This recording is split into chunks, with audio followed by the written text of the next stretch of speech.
Welcome to The Explainer. Today, we're diving deep into the kitchen to pull back the curtain on something that feels like magic, but is pure science, baking.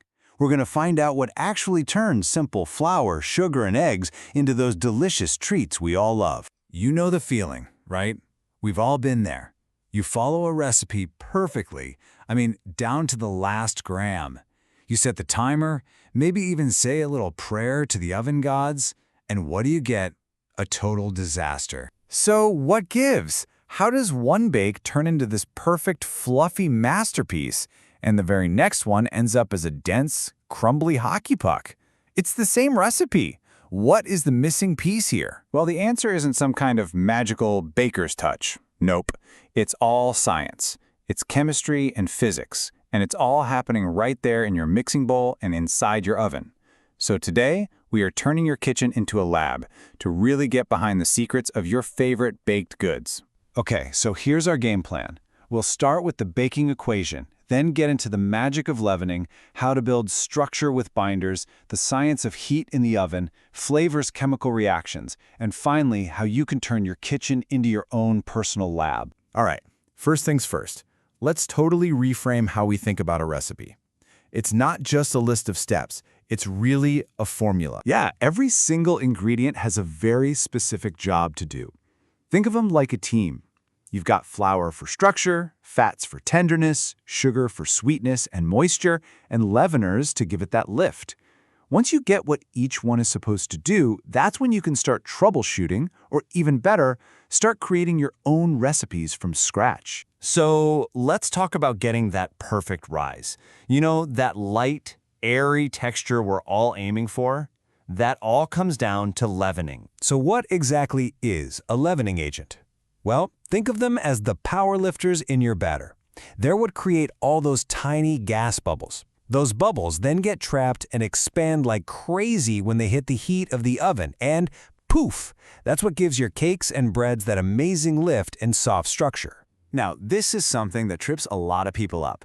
What's the real difference between baking soda and baking powder?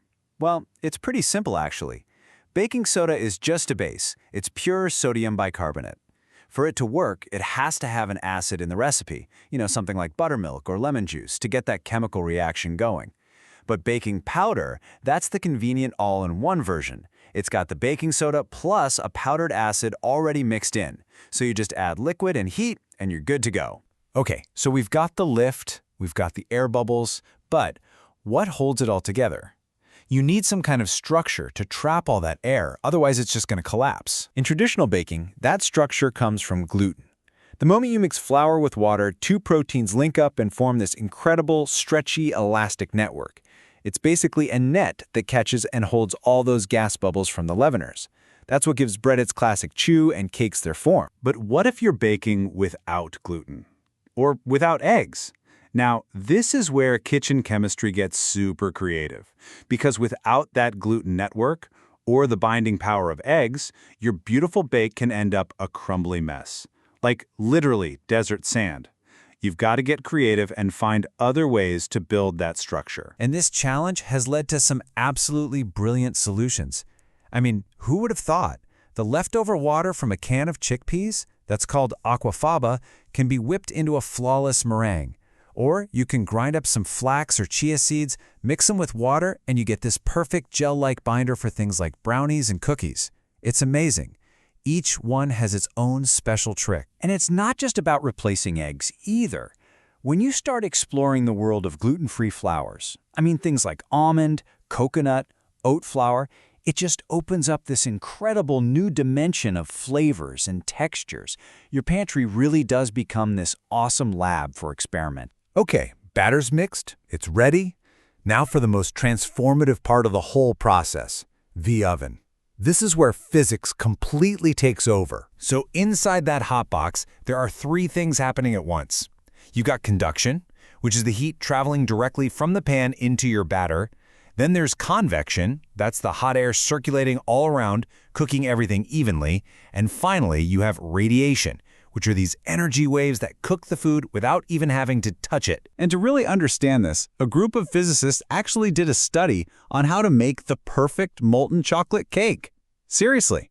They stuck these little temperature probes, called thermocouples, right into the cake batter to track exactly how the heat moved through it while it was baking. And here's what they figured out.